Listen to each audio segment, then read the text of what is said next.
The dream remains alive for the Houston Cougars. A furious comeback to knock off Duke and advance to the national championship game.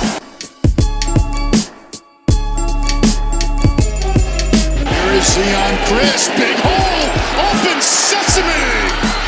Zion Chris, wow, the 72-yard house call.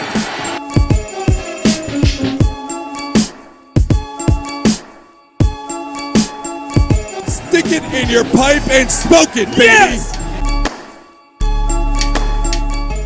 Welcome to the Scott Home Podcast, back after an inauspicious week for your Houston Cougar men's basketball team. The good thing about doing a podcast like we do that covers the full breadth of what U of H offers athletically, there's always a story out there that doesn't necessarily involve the most, I would say, public-facing team, whether that's football season, whether that's the one we're in, men's basketball season. But undeniably, the lead topic is Cougar men's basketball having its first 3-game losing streak in 9 years. And I think we could all be considerate of how fortunate it makes us, what rarefied air that Houston Cougar men's basketball is in. That's been almost a decade since we last talked about a 3-game losing streak. I looked it up. Actually, the 3 hosts of the show, emeritus and present, were actually all present the last time U of H lost its 3rd game in a row. It was a Dallas game against SMU, the 3rd loss in a row. During that period, it was SMU's last NCAA tournament team. It was the year after Larry Brown left there. His top assistant, Tim Jankovic, was the coach. Very, very good team. Cougars were not a very good team at that time. They're not an NIT team. That was a definitive step forward in Kelvin Sampson's 3rd year. Obviously, in the decades since, standards have changed a little bit, and you can acknowledge that the Cougars have now finished playing 3 very good teams, as brutal of a stretch as anyone has played the country schedule-wise these last couple of months, but also acknowledging that these weren't 3 good performances where you just came up short against really good opponents. This was 1 good performance where you came up short against a very good opponent, Iowa State, and then 2 varying degrees of substandard performances in the loss to Arizona at home last Saturday, and then last night against Kansas. Normally I'd throw to Bobby here, but we just finished 20-something minutes of an abortive attempt to record this show. For once, it was not a Bobby Wi-Fi issue. Our podcast recording software, not Audacity, but the web platform service we use that connects Bobby and I, and then edited later on Audacity. Won't get too behind the curtain on this, but it did not, for some reason, accept my camera, and it would kick Bobby and I periodically out. Whatever was going on with that, we knew it would not be tenable to record tonight. Don't worry.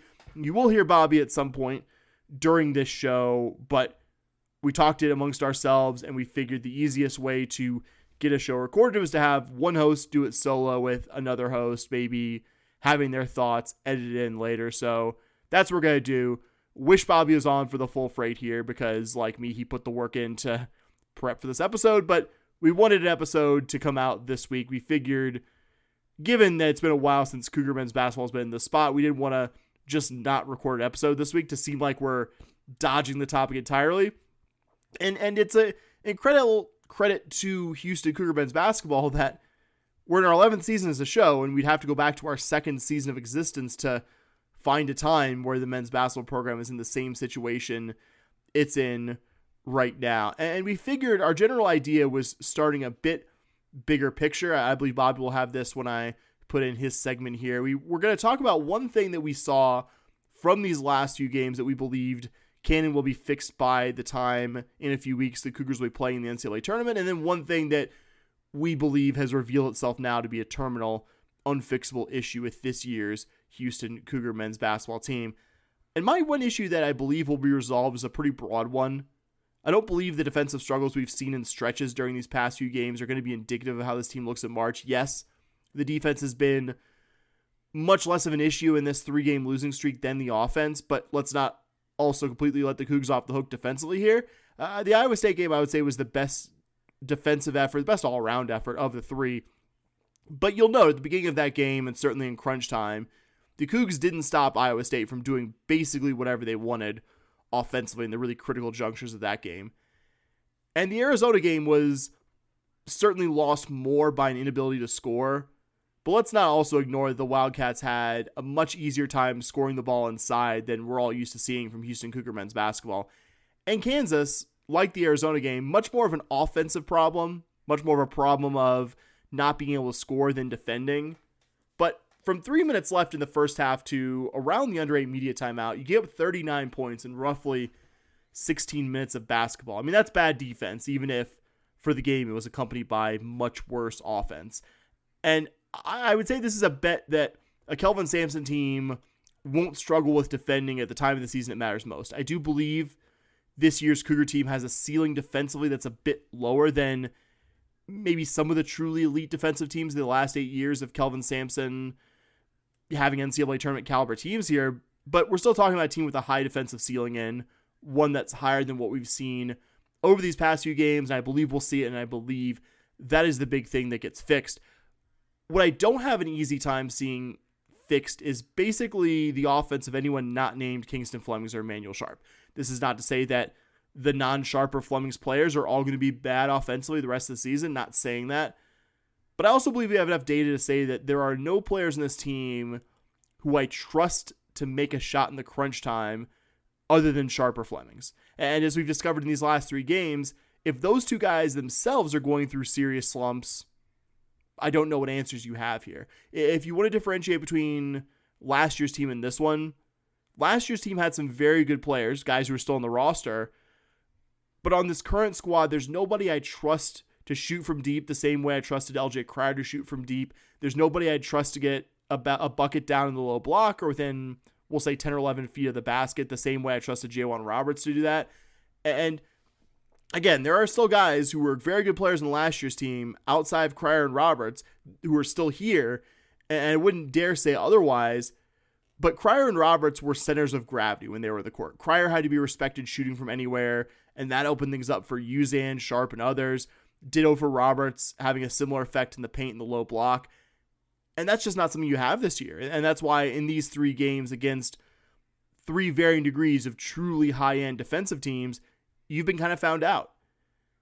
And unlike those defensive struggles I just talked about a little earlier, I don't have that much confidence that this offensive issue or the offensive issue of not having someone that you could trust outside of Sharp and Flemings is going to be fixed. Your personnel at this point kind of is what it is, and no coach, even a really great one like Kelvin Sampson, can magically make the personnel on hand radically better than they are right now. And that's my biggest concern, that these offensive weaknesses relative to what you had last season may not get you found out until the second weekend in the NCAA tournament. But we now have 3 recent games, not to mention 2 earlier season losses, where you played second weekend kind of opponents, and those opponents, at least for stretches of the games, if not the entirety, found you out offensively. So before I get into my thoughts on the Arizona game and the Kansas game and give you a little preview of this week's to come opponent, the Colorado Buffaloes, Bobby, of course, not able to join this episode in the usual form, but I figured I'd put his thoughts from him here about the last week that was, kind of talking some of the same topics I did, and kind of give you what he thought about what the Cougars did and where they're at after 3 straight losses now. Just some high-level thoughts before I kind of dive deep into individual games and other thoughts. But this is arguably the toughest week in college basketball that a team has had to play. Like I said, last week you had Kansas coming off of a Cincinnati game that they ended up losing, but a game nonetheless that I think you were a little bit easier heading into a big Monday game versus U of H. But this is life in the Big 12. I know when we moved over to the Big 12, one of my things that I kind of said was like, especially when we were looking to add the West Coast schools, I was kind of like, at some point you are bringing in too many good teams and it's nice to have some off games. But this is life in the Big 12. And I think if you go 1-2 with the losses on the road and close games, you feel okay. But after going 0-3, losing at home, and looking how you did Monday night, you're a little concerned. But before we talk about, Monday night, let's actually go back to Saturday. Let's talk about the Arizona game. Arizona comes in at Fertitta Center with their best player, maybe their second best player, depends on how you want to rank them, and they put it on you.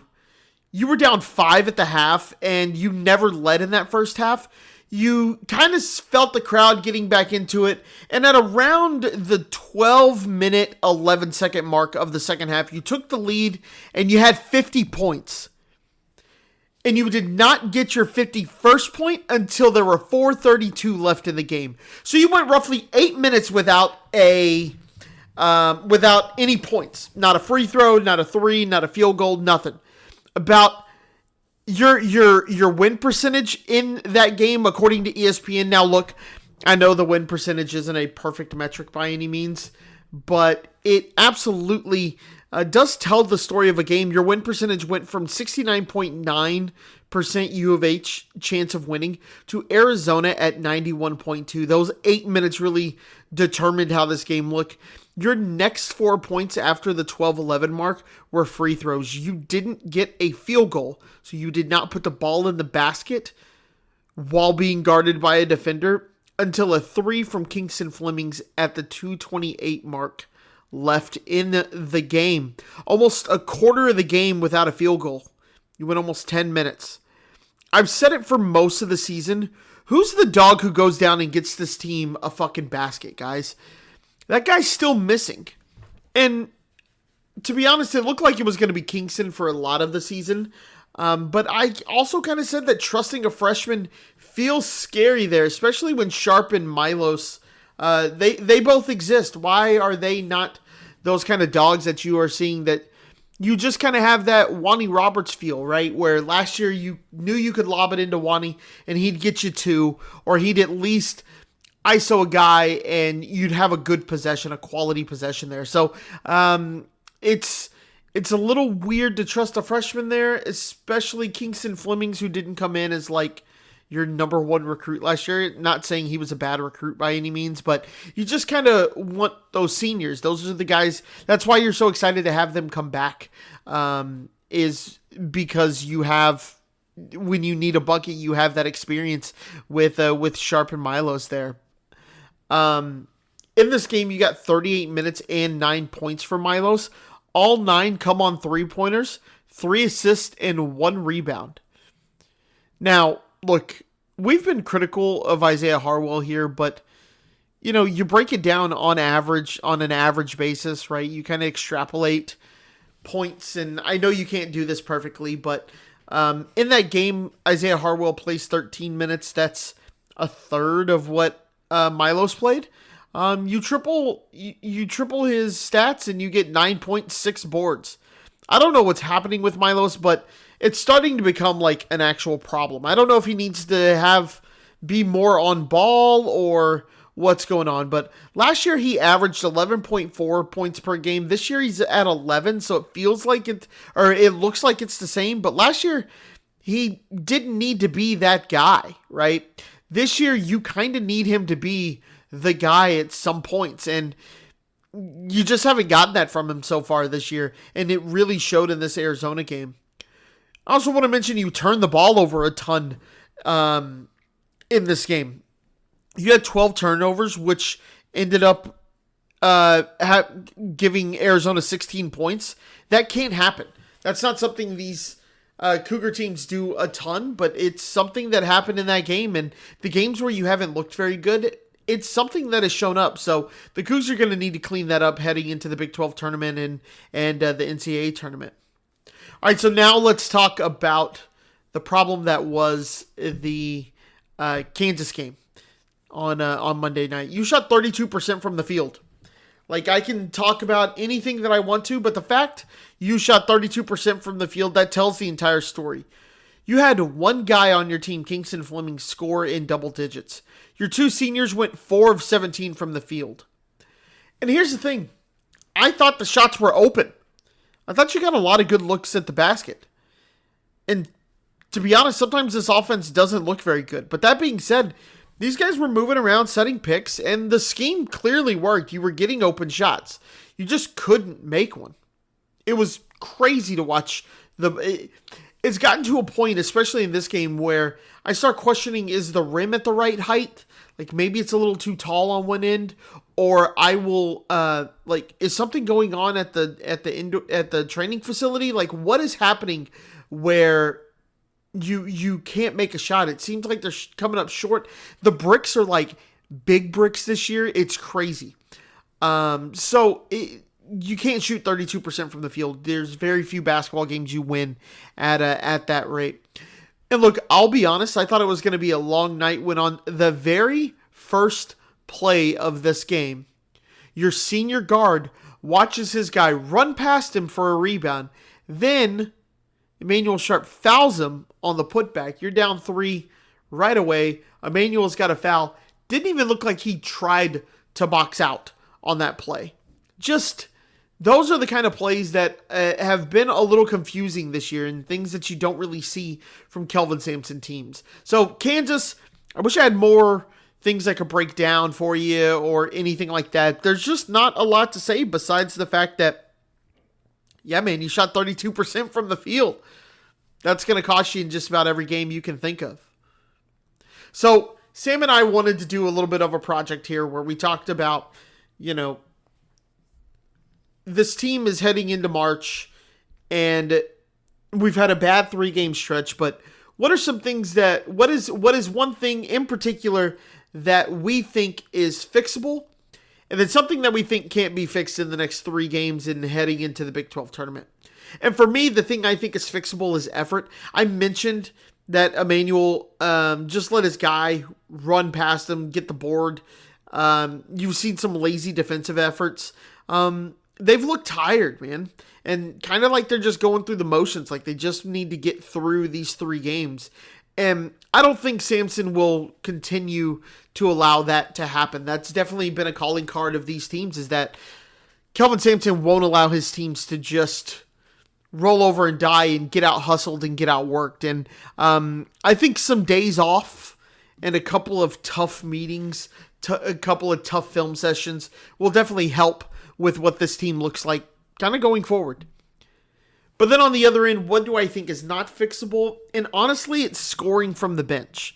I would love to say that it's just the offense in general, because this offense hasn't looked very good for a lot of things this season, but it's looked good actually for a lot of the season.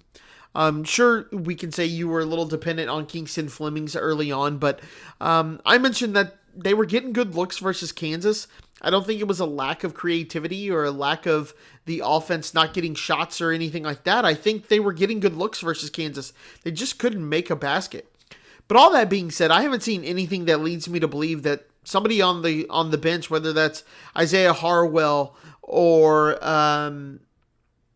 Mercy Miller, I haven't seen or nothing has led me to believe that we're going to see this kind of Malik Wilson type of performance from one of these guys. So that's kind of where I stand on basketball the last couple of games.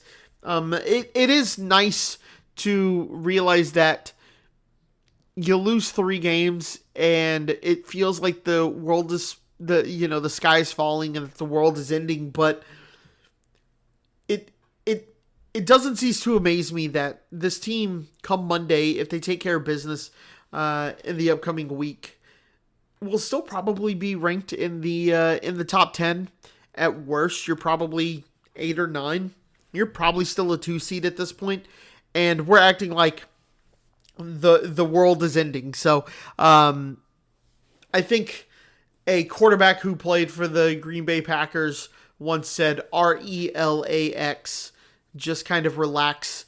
That's kind of how I feel.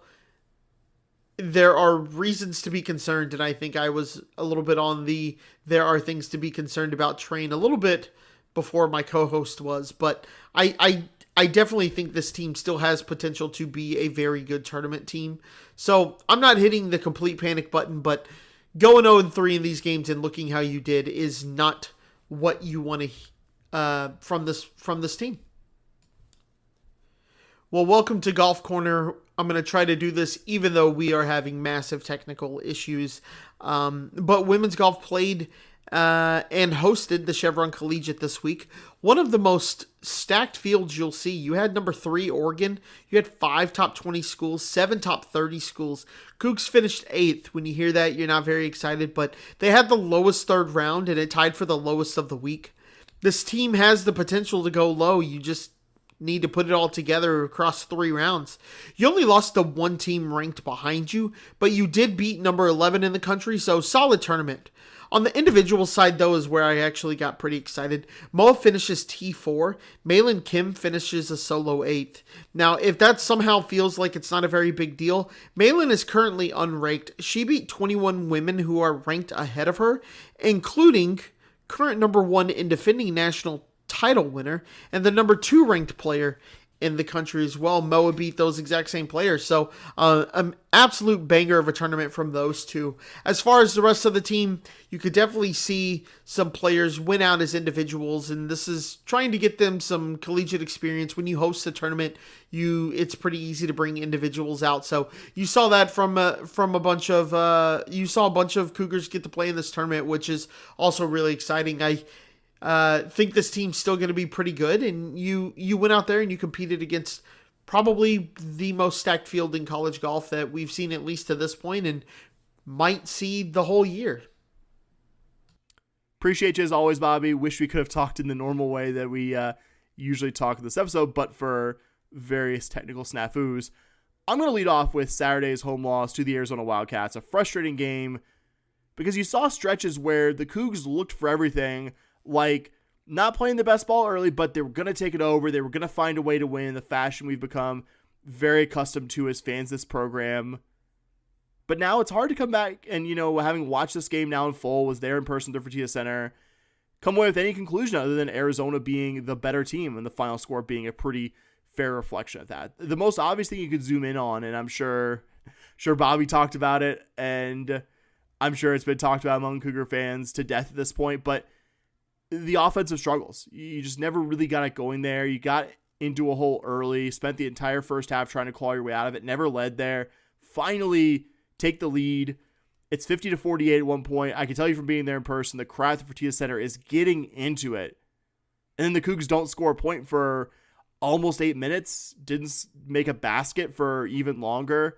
And it goes without saying almost that this year's Arizona team is far, far too good to be beaten with that kind of offensive effort. Not to mention a defensive effort that not going to get as many negative headlines, but itself probably was deficient to the high standards we have for Cougar defense around here. And where I think, saw the Cougars most exposed really was in the half court on offense. And comparing it to how U of A looked when they had the ball and they were in their half court offense. I mean, this Cougar team is still good enough that previously this season, you have been, because you had Kingston Fleming's good enough to have him make magic late in the shot clock, or maybe Miles Uzan making some magic happen late in the shot clock, Emmanuel Sharp hitting a deep contested 3.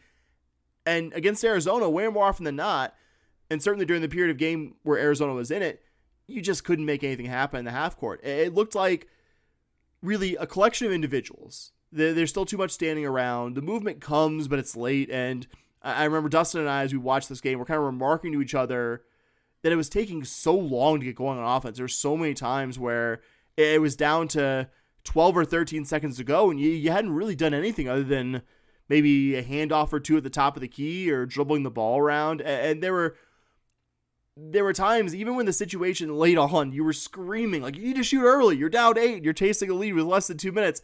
You still saw them struggle to get a quick shot off here. I mean, the vast majority of teams you'll play, even at least the first couple rounds in the NCAA tournament, aren't going to ask as hard questions of your team as Arizona does defensively.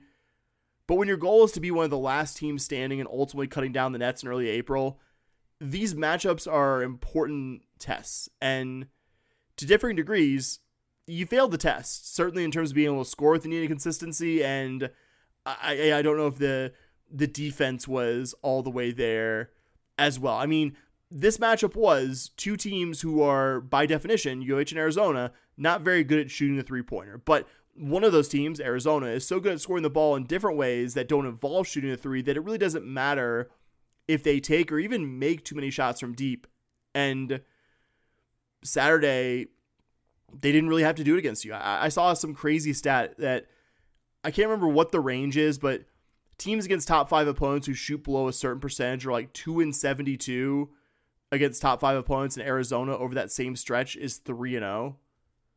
Like that's a really good team at scoring inside, but that was differentiator here. That was where you saw Arizona be better than the Cougars. And right now, as we record this, in terms of Division I national ranking, this would be Kelvin Sampson's worst 3-point shooting team since his first season here. And that stat does need some caveating. The 2021-22 team and 22-23 teams were only fractions of a percent better than this year's Cougar team. So it's not like you're so dramatically worse at shooting the three than any team in recent memory. But this game and the game against Kansas showed that when the shots from deep aren't falling, there's not a good plan B here against a high-end defensive team. This team is only marginally better at making 2-pointers and threes, isn't really great at getting to the line, not freakishly good at grabbing second chances via offensive rebounds, though is still, by any definition, a well above average offensive rebounding team. So what's your answer there? And as good as Arizona was defensively, you absolutely had some looks in the second half that were good enough. You just couldn't knock them down. Foul trouble hurt too. JoJo had 4 fouls in 18 minutes. Not Tugler's absolute worst game this season in terms of being able to stay on the court, but far below the minutes you needed him to deal with an opponent who possessed Arizona's size and skill. Certainly without pawd out there, their key big man as well. Sharp and Fleming's had stretches of being in foul trouble in this one as well. One thing I found odd, Dustin noticed this as well, Tugler was sitting really late in this one, and he had 4 fouls, so you were going to sit him until fairly late, but he didn't come back in until about 2 minutes left when Arizona was really starting to have something pretty close to an insurmountable lead. Once again, you didn't really get anything from the bench in this one offensively, and maybe the most painful thing was Anthony Dell'Orso, who Arizona bench wing was pretty much a non-factor in both of their head-to-head losses against the Cougars last season, absolutely cooking you from the bench, because it wasn't Jaden Bradley, their star guard's best game. He did his part defensively and has moments offensively, but was a pretty inefficient 6 of 17 from the field. Wasn't Braden Burries or Pete, their star freshman, obviously, because Pete didn't play. It was Dell'Orso and Ivan Karchenkov offensively who really drove the bus for the Wildcats. Karchenkov on his own, I would say, probably hit more tough shots on Saturday than the entire Cougar team. And that's one big reason that I'm here talking about a loss. And it's kind of crazy also to the defensive side of the ball that a team as good as this Cougar team has been at turning opponents over did virtually none of that against Iowa State or Arizona. Neither team which came into these matchups especially good at protecting the ball. They weren't bad at it, but they weren't elite at it either. You would expect against 2 top 10 opponents, of course, you're not going to be nearly as good at forcing turnovers as against a lower level opponent, but to go from doing it a lot to just not doing it at all is stark. And I don't know if there's an easy fix to that either. Still, I don't want to end this on a down note, in terms of the Arizona game. The atmosphere for Fertitta was absolutely unreal. Wish I had come in for a win, of course, but was really glad to have seen this one in person with Dustin. Shout out also friend and fellow groomsman of the pod, Sean, who took his son to the game. His son's probably the biggest U of H fan has in the Gen Alpha age cohort. So that was a lot of fun. And being a fan means that the quality of the game itself is going to affect how you feel about the day to some extent. Like the wins are going to feel better than the losses. You can't change that, even if it doesn't have as dramatic of an effect on my mood now as it did maybe when I was a bit younger. But even acknowledging that, I still had a fantastic time. Was really glad I found a way to be there in Houston, even if I, of course, would have preferred the specific result to be a different one. And of course, I'll also talk last night's loss to Kansas, the second straight Big Monday showdown. Unfortunately, the second straight Big Monday loss for the Cougars. And this one really felt like 2 different basketball games. The first one, real dominant Cougar start. You were out by an 11-3 lead. We saw a level of defending at times wasn't always present in the previous 2 games. The visitors, the Cougars got out to an early lead. Kansas gradually chipped away at it, but you were holding a lead. You were keeping it somewhere between, 4 to 6 points. Knew that Kansas was going to fight back, but I gotta be honest, I didn't see the quote unquote second game of this one being as bad as it was for the Cougars, because that second one, which I would say basically goes from about the last 3 minutes of the first half through the end of regulation, Jayhawks outscored the Cougars 47-29, and the Cougs looked just as inept offensively at that point as they did really in the critical moments of the Arizona game and down the stretch of the Iowa State game. You surrendered runs of 11-0 to end the first half, 16-3 over the first 7 minutes or so of the second half. And then finally, after that run I just mentioned, a 12-2 run shortly after that to, I believe, well and truly put this game on ice and just guarantee that the only thing that we were going to be figuring out from there was just how much is Kansas going to win this game by. And I know I've said this a lot about games where the Cougars were the winner. The 13-point margin kind of flattered the Cougs a bit in terms of how competitive this one, or I guess non-competitive, this one really was. And even acknowledging that the Jayhawks are, like Arizona, one of the better defensive teams in the sport. Team that we knew coming when we previewed them was much better defensively than offensively. Even that context, I mean, you gotta say, this was a pretty abysmal offensive effort. Arizona felt like more of a inability to get good looks in the first place. This game was better looks, and maybe not universally good looks, but better looks, and the Cougs just couldn't knock them down. Emmanuel Sharp, 1 for 10 for the field in this one, going back to the Iowa State game, a combined 7 of 31 over these last 3 games. If you go back to when Sharp checked in late when he was in foul trouble against Iowa State through the end of last night's game, he's 3 of 23 from the field over that stretch. And that's going to happen sometimes. Me saying that stat isn't a lead into suggesting that Sharp should play less.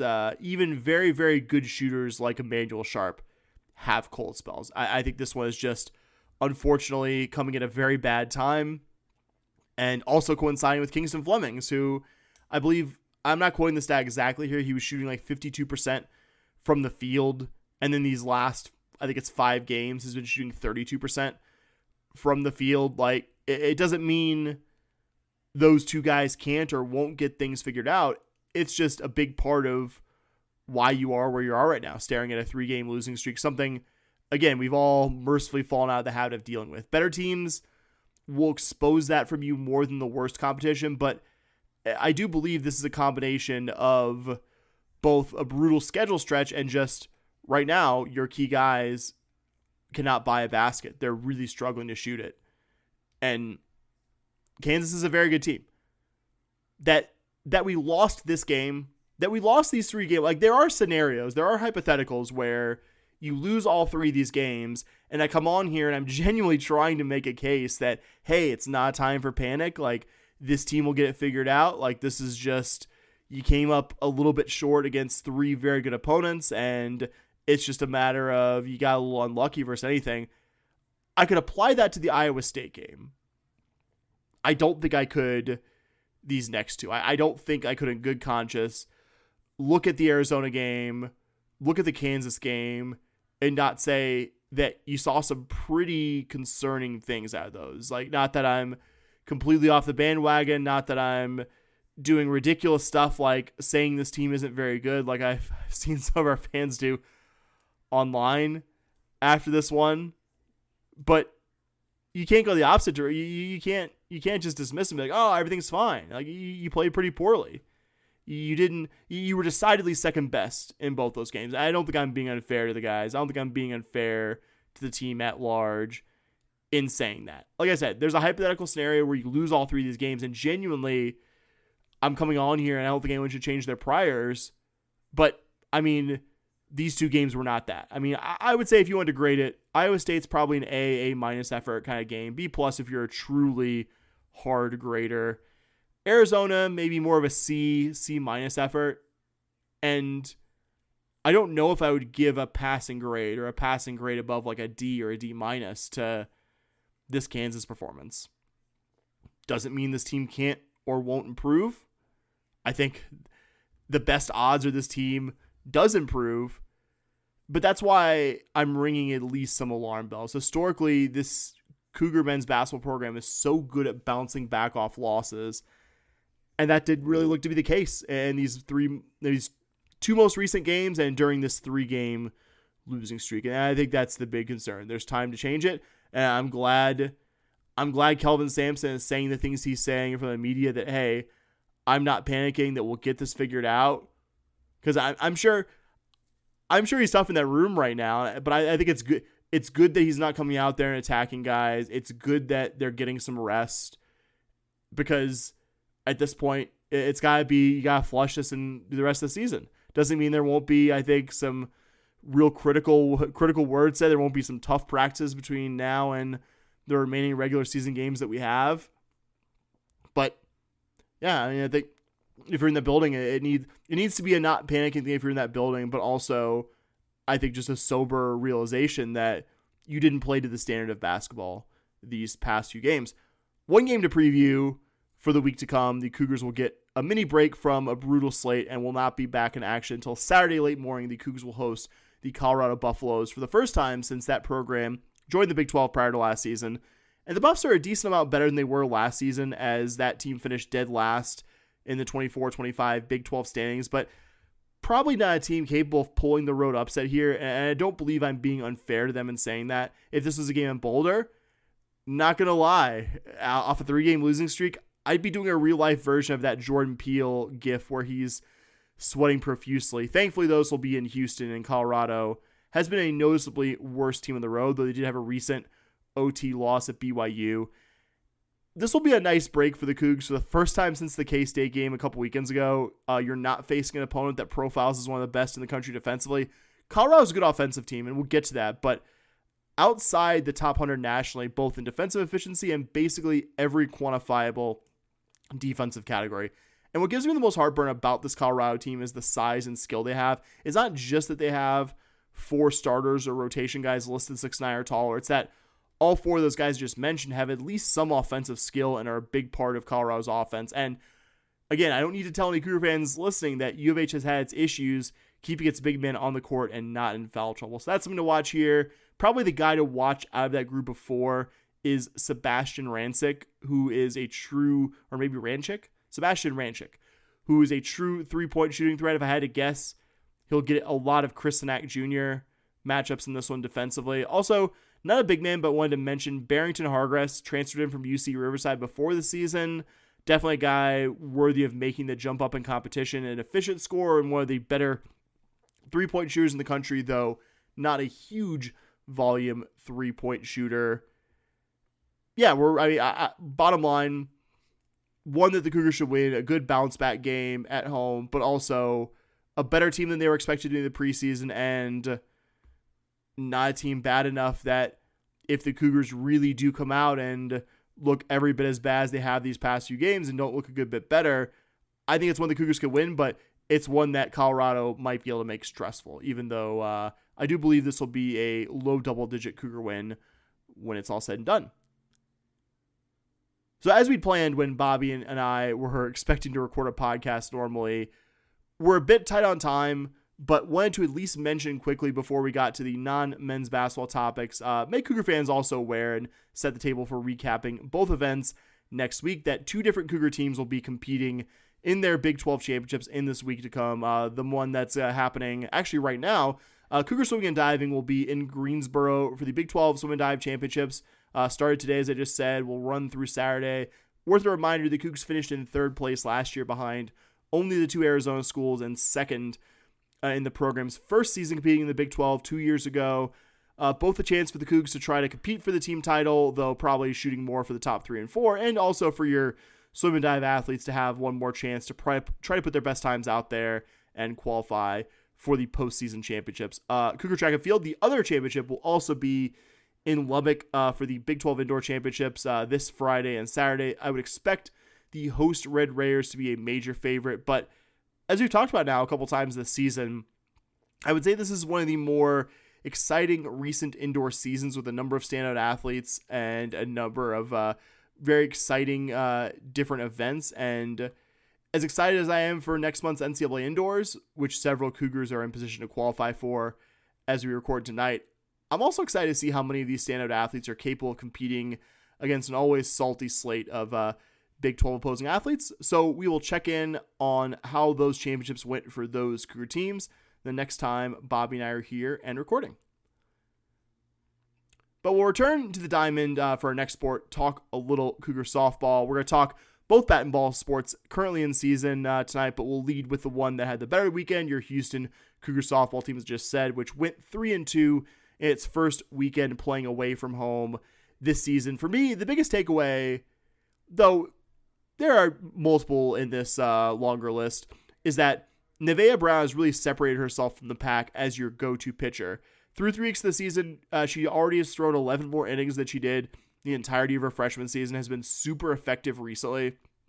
On the weekend opener against Missouri, she threw a complete game, only allowed 2 earned runs and a tight win over the Tigers. And on Saturday, in the opening win over McNeese, was very good in that one, through 6 2/3. And then Sunday threw 6 scoreless in a run rule win over Ooh La La.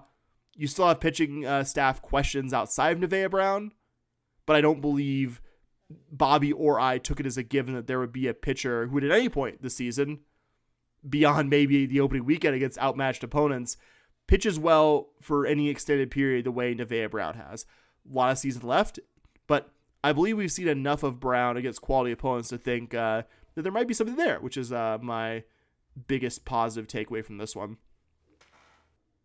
It's also been great to see Maddie Hartley and Ariel Redmond, along with Maddox Mitchell and McKenna Mitchell, really continuing their strong starts this season at the plate. 15 home runs and 84 at-bats for Hartley and Redmond. If you want to include McKenna Mitchell, that's 22 home runs and 122 at-bats. But I also wanted to highlight 2 players who weren't in the opening day starting lineup who have worked their way into being promising regulars. Freshman Riley Gardner, who was one of the 2 freshmen along with Ronnie Esparza, who followed Chrissy Schoonmaker to U of H after previously signing with her staff at George Washington. Gardner didn't necessarily have a monster weekend in Lake Charles, but she did homer in the Saturday win over McNeese. And if you recall, also had 2 home runs in that enormous home win the previous weekend over Michigan. On the opposite side of the experience spectrum, you have senior Mandy Esmond, who may have worked her way into being a lineup regular after kind of starting the season on the bench.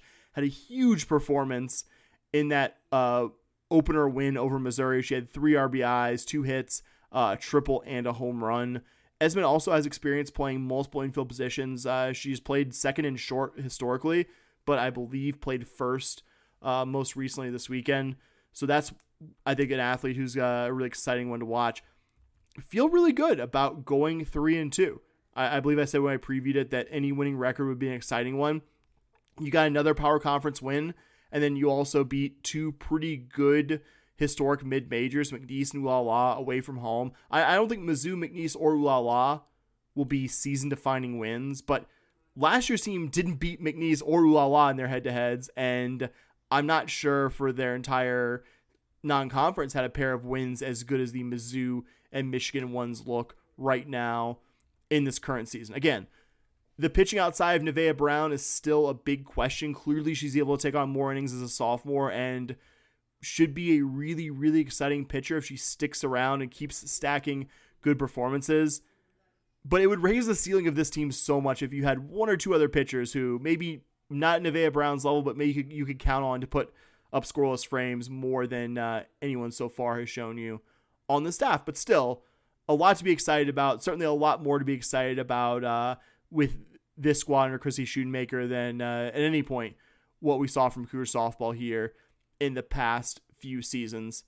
So up next, the Cougars will stay in Texas, travel a bit northwest of Houston. Thursday at 6 p.m., they will go to College Station and take on current number 13, Texas A&M. Aggies currently have a 10-6 record, but have played a very challenging non-conference schedule through these first 3 weeks of the season. They've played 11 of their 16 games away from home as well, but really good hitting team. They have 8 lineup regulars hitting 300 or better despite that brutal schedule, and then 2 pitchers in Sidney Peters and Sidney Lasentine who have pitched the majority of their innings. Both have an ERA under 3. Maybe the Cougs can avoid seeing one of those ace pitchers and can throw Nevaeh Brown to try to get a valuable resume non-conference win before the weekend's action, though I think it goes without saying the Ags will be a very difficult opponent in their own stadium. But for the weekend, you have the Austin Invitational, hosted by UT Austin. The Cougars will face St. Bonaventure early on Friday, then UT Austin on Friday evening, with a doubleheader of UIW and Prairie View on Saturday, and then one more against Prairie View Sunday at noon. Quick look at the opponents. St. Bonaventure is 0-13. Don't think I need to add much there.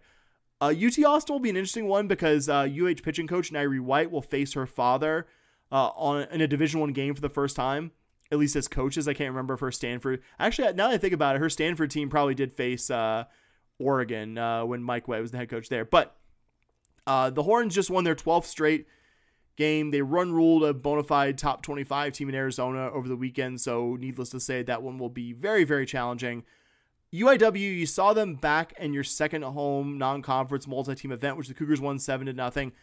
Didn't realize this. UIW was good enough that they beat Penn State in that event, and then they beat BYU, I believe, opening weekend. They're 11-5 in the season, so would like to get a second win against them, a better opponent than I remember. And Prairie View, who might be the best historically black college softball team this season. They have non-conference wins over ULA, Austin P, and Sam Houston. They were the preseason pick to win their division of the SWAC, so I think your goal in Austin is just above all else to leave without any resume damaging or resume hampering losses. And you do that just by winning all of the non-UT games in the field, which I think is very doable for this year's team, though I won't take it as a given if you don't play your best softball. We'll stick with the bat and ball sports, a little less positive for your Cougar baseball team, as they hosted a tricky mid-major UTRGV for a 3-game series at Trader Park. And everything felt good until about midway through the Saturday game. The Cougs won the Friday night game 11-3, and frankly, that 11-3 was even less close than that final score would lead you to believe. UTRGV didn't score their 3 runs until very late, well after the Cougars had gotten out to a big lead. Paul Schmitz made the start on the mound, threw 5 scoreless. Trey Broussard went 3 for 4 with 3 RBI. Riley Jackson hit his first home run of the season. And then about halfway through the Saturday game, it was really looking like a repeat of Friday. Cougars were up 5-0 in the Vaqueros going to the 5th. And then from that point on until the end of Sunday, Cougars were outscored 18-5, lost the final 2 games, and lost the series. And so we're back to kind of where we were before the season started. Too early to write the team off. UTRGV is a solid opponent, but maybe back to not being wildly convinced about this team. And if you want to talk about what lost the 2 games to end the series, in those final 2 games, Cougar relief pitchers combined for 10 1/3 innings pitched, allowed 15 earned runs, which gives you a over 13 ERA, walked 10 batters, and only struck out 11. We said it after the Puerto Rico series. You're going to be the better team by being the team that gives away fewer base runners. Obviously, if opponents are getting lots of hits, that makes it hard. But if you're walking nearly as many as you're striking out, I mean, it's going to make it very hard for you to win. And we'll say it for not the last time, UTRGV is a good ball club, but if this is how the Cougar bullpen is going to fare against good ball clubs, I mean, you're probably going to be a bottom 3 or 4 Big 12 program like you were predicted to be in the preseason poll. Offense certainly wasn't the biggest problem this weekend, pitching much more of a problem, but it also went missing for long stretches. Between the 5th inning that I mentioned a bit ago of Game 2 and the 8th inning of the rubber game on Sunday, you only scored 3 runs. I mean, 3 runs against an opponent who we knew coming in had a good offense, but we also figured would have some pitching challenges. And indisputably, the offense is ahead of the pitching, but also you haven't figured out your lineup full yet, which isn't a huge problem after 2 weeks of the season, but I mean, it's coming time to figure out. It's not going to be too long toward the business end of the season, as I'll get to here in a little bit. You have some critical non-conference matchups to come this weekend up in DFW. And so, as I just mentioned, Cougars will be playing their next 3 weekend games up at the Frisco Classic at Riders Field. Genuinely a very good minor league stadium that both of us attended a game at. We'll say, because we couldn't figure out a way to record this podcast that didn't at least conflict with some Cougar sports. Cougar baseball currently leading 5-2, batting in the top of the 5th in the first game of the Don Sanders Cup against Sam Houston State. Crossing my fingers that we'll be seeing the Cougars go into the weekend with one more win and kind of washing the taste a bit out of your mouth from the series loss that you took the first 3 games at home. Cougs will be playing number 19 Oregon State on Friday afternoon, taking on Iowa on Saturday at noon, and then finishing up in the mid-afternoon on Sunday with Bama. Quick look at all three teams. Oregon State, pretty consistent Pacific Northwest power in college baseball. I would say the best college baseball team in that part of the country. Defied the implosion of the Pac-12 and have remained a very good baseball program, which is pretty cool. Though they're not off to a vintage start this year. They went 1-2 at the Round Rock Classic last weekend, losing to Southern Miss and Purdue. Biggest impediment for the Beavs so far has been hitting, but this will be a very tough opponent, very good pitching opponent, and a good chance for the Cougars to maybe add on another top 25 caliber win with Wake already on your resume.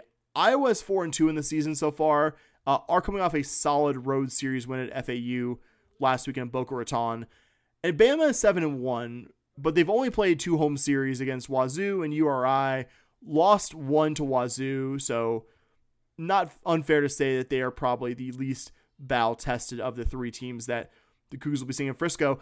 With that series loss last weekend, I think 2-1 has to be your minimum goal for the weekend. It'd be real nice if one of those 2 came against Oregon State, because even with the loss series to UTRGV, that makes your non-conference resume start to look real pretty, even with the 2 losses last weekend at home. So crossing our fingers it stays this way. Cougars are up 5-2 on Sam Houston in the bottom of the 8th. I will be, I think, recording long enough from here to see if that one goes final, but I guess only time will truly tell on that one.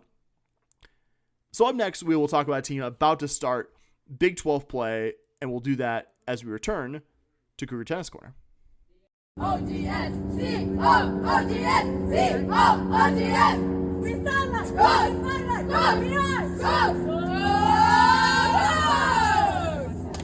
So we're returning to Cougar Tennis Corner to talk 2 very big matches, not just because they're the openers of Big 12 season, the season that will truly determine what the 2026 Houston Cougar Tennis team will be this spring, but because these are 2 specific opponents who I think will be great tests for how much U of H is improved over the previous season. That will be Utah and BYU in that order, both being played at home Thursday and Saturday respectively. First up, as I just said, the Utah Utes will be playing Thursday at 1 p.m. on campus. Last season, I would say Utah was probably one of the most disappointing Big 12 efforts of the season. Looked on paper like one of the more winnable conference matchups. I was actually there in person in Salt Lake City, as unfortunately the Cougars lost pretty uncompetitively 4-0 to the Utes. Fast forward to the current season, the Utes are off to a 6-3 start with a lineup that's pretty close to identical to last season's team, but a year older. I would say the headliners, junior Emma Camper, the Utes' top singles player. She went 12-6 last season and earned second team All Big 12 honors. Camper is 6-2 so far this season. I believe will be Lisa Morosova's biggest challenge playing on Court 1 singles this season. But the 2 matchups that interest me the most between the Cougs and the Utes are on courts 2 and 6 in singles. Senior Emmy Moore is a more modest 5-4 so far this season on court 2. And I'm curious because we've seen Kat Adamovich experiment with which Cougar athletes play on court 2 in non-conference. Curious who goes out there against Utah. And court 6, which is a big opportunity for the Cougars because the Utes have struggled badly. They are combined 1-7 on that court this spring, with Dylan Lolofi getting the most matches. But Sophie Shouten's been absolutely unbeatable playing mostly on 6 this spring. So good chance for the Cougars there. We'll say the flip side of that, in addition to Camper being very good on court 1, who I just mentioned a bit ago, the Utes are an astonishing 17-1 combined on singles courts 3 and 4. I mean, depending on who's playing there, the Cougs will really need to be on their game here, as Sarah Akid, Emma Valletta, and Kalia Barksdale have all been very good, kind of splitting the reps between those 2 spots. In doubles, the Utes have been a bit more mortal outside of Emma Camper and Emma Valletta on doubles court 1, who have been quite good. They're a combined 8-7 on the other 2 courts. And not that Sophie and Shems on court 1 can't raise their game for a big moment, but this is a good opportunity for the Cougs to show how improved they are in the doubles portion of the match, especially on court 3, where Lisa and Petya Drame have both done quite well here in non-conference. Bottom line, Utah is the best opponent we've seen at home this season for Cougar Tennis, and one that I would be very surprised if you end up beating 4-0, but also still winnable. And a match that, even though it'll challenge you more than any match has to this point in the season, could be a platform for the start of Big 12 play. Also, as I mentioned a bit ago, you on Saturday have BYU at home, 1 p.m. The visiting Cougs with an O&U are 11-1 to start the year, though not a super challenging non-conference slate to get to that 11-1. I mentioned a bit ago that Utah was one of your more disappointing losses in Big 12 play last season, and I could say from being physically present at both matches, BYU was the flip of that. I went into that one with pretty minimal expectations, and U of H ended up pushing the home Cougs to the brink in Provo before losing 4-2. Eva Seppa and Valeria Krohotina picked up big singles wins on that day, and both U of H and BYU do come into this one graduating their top singles players from a season ago, Santos Trombaja for U of H and Bobo Huang for BYU. Last year's number 2 singles player for BYU, Gracie Levelston, is now playing in that top singles spot. I watched basically all of Eva Seppa and Levelston playing last season on court 2, which was, I would argue, one of, if not her best, Eva's collegiate wins of her American career. Levelston's still a quality player, and I would imagine will pose plenty of challenges for Morozova on court 1 in this year's matchup. Unlike Utah, BYU has a bit less returning experience. Like Levelston, you have senior Kendall Kovic moving up a court, and she has been BYU's singles court 2 player this spring. I remember Kovic actually won the match clincher against the Cougs last year playing on court 3.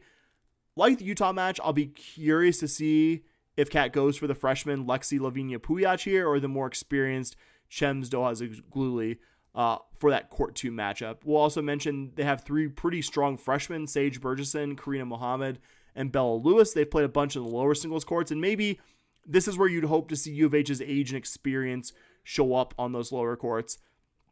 For doubles, I mentioned their 2 top singles players a bit ago, Levelston and Kovic, and they did really well playing together during the fall season, but they really haven't played much together during the spring. In the most recent match, Levelston played on court 1 with Mohammed, and Kovic played on court 2 with Burgesson.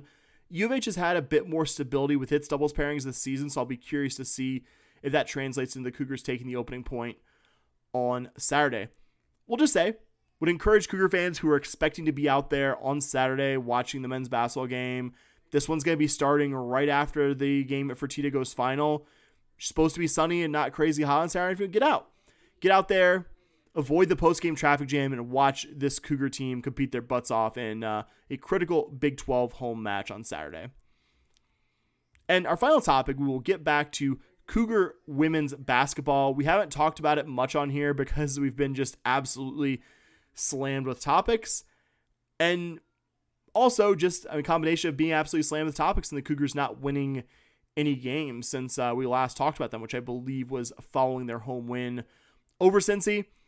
I would say the fact that U of H hasn't won a game since that Cincy win really shouldn't be a surprise. You hosted Texas Tech, a top 25 team, for the first home game after the win over Cincy. Pretty close to the first quarter, but the Lady Raiders controlled the proceedings on that one pretty much for the final 3 quarters, won it by 20-something points, and you lost immediately after that to Colorado and on the road at Kansas. We'll say even though the Kansas one was by a larger margin, that one was probably more competitive for longer, though neither was a game I really had included among the winnable ones when I looked ahead to Big 12 play a couple months ago. And then most recently, the Cougs lost by 22 at home to a TCU team that very much looks like the favorite to win the conference. They'll be hosting game day this Saturday, and then by 25 on the road at Arizona State this past weekend, as their head coach Molly Miller is making a strong case for being one of, if not the best first-year head coaches in women's college basketball. So maybe some points in there that you would have hoped to be a bit more competitive, but I mean, no real major missing of expectations from the recent slate of Cougar women's basketball for me, at least. You knew the Big 12 schedule would specifically be very difficult, and most of the opponents who were winnable, the Cincy, UCF, Arizona, K-State, BYU, most of those you were only going to see one time. And unfortunately, you were getting doubled up on the top 25 in-state opponents, Texas Tech, TCU, Baylor, and for logical reasons, obviously. You're going to probably see the in-state opponents more, but man, I wouldn't have minded not getting a full helping of those opponents in Matthew Mitchell's first year here. Cougars are playing Arizona. As I sit here and record, the Cougars are up 43-42 at the end of the third quarter. Was hoping that this one would be final by the time we got here, though the Cougars will probably finish this one a bit after this goes final. We'll obviously update by the time I finish here because I have a game to preview, but probably going to have to have this one go final after we record. This would be one of those, if Bobby and I were able to normally record and our software didn't repeatedly crap out on us, probably would have timed this one a bit better. Cougars will have their regular season finale on Sunday, the 1st of March, hosting UCF. Like the Cougs, the Knights are right where they were expected to be in the Big 12 preseason. They were actually picked dead last, as the Cougs were picked second to dead last, I believe, in the preseason poll. Where the teams differ is, I would imagine, fourth-year UCF head coach Cydia Messer is on a much hotter seat. This is going to be her 4th straight losing season, clinched at this point, and I'm sure there are bigger picture issues with program support and everything like that. Still hard to see a coach getting 4 losing seasons in a row, especially considering that Messer inherited a situation where UCF had been turned into a regular NCAA tournament team under her predecessor, Coach Abe, who is now the head coach at a top 25 Georgia program. Just feels like a case of a very good assistant. Messer was a longtime Kim Mulkey assistant at Baylor in her first year at LSU, who might not be the best fit as head coach. The Knights do have Leah Harmon, one of the smaller guards the Cougars are going to see this season, but the Knights leading scorer by a wide margin, solid 3-point shooter, also pair of good players to watch in the low post, and Kayla Ngodu and Mahogany Chandler Roberts, both players to watch. For any of their faults, the Knights are a good shot blocking, good defensive team. It's been the offense, or lack thereof, that's really been the pain point for them here, though still hopefully a win to send the Cougs out on a high note this season, and with the tiniest bit of momentum before what will probably be a short trip to the Big 12 Women's Basketball Championship in Kansas City. Last update, the Cougars are currently trailing 46-45 at the end of the third quarter. Cougar baseball currently up 5-4, the bottom of the 8th inning in Huntsville. So hopefully 2 Cougar wins, but unfortunately we'll have to find out about it after this one ends. This podcast goes final, as it were. So thank you for tolerating me in an unexpected solo episode, though obviously happy to get Bobby's basketball contribution somewhere in the middle. If you like the work that we do, if you want to support the work that we do here on a weekly basis as the internet's only Houston Cougar podcast that covers the entirety of the athletic department offerings, the longest Houston Cougar podcast in existence, please go to patreon.com/shpodcast. That's patreon.com/shpawdcast if you want to follow us on the World Wide Web and see all of our talkings about Houston Cougar sports. We're on Twitter at shpodcast. We're on Blue Sky as well, podcast.bsky.social. And if you want to just reach out to us via electronic mail, this newfangled email I keep hearing about, you can email us, shpodcast@gmail.com. Thank you, those of you that listened all the way to the end and tolerated my solo episode. You're the absolute best. If you listen every week, patron or not, you're the absolute rock stars. As always. All right. Go Cougs! Let's go!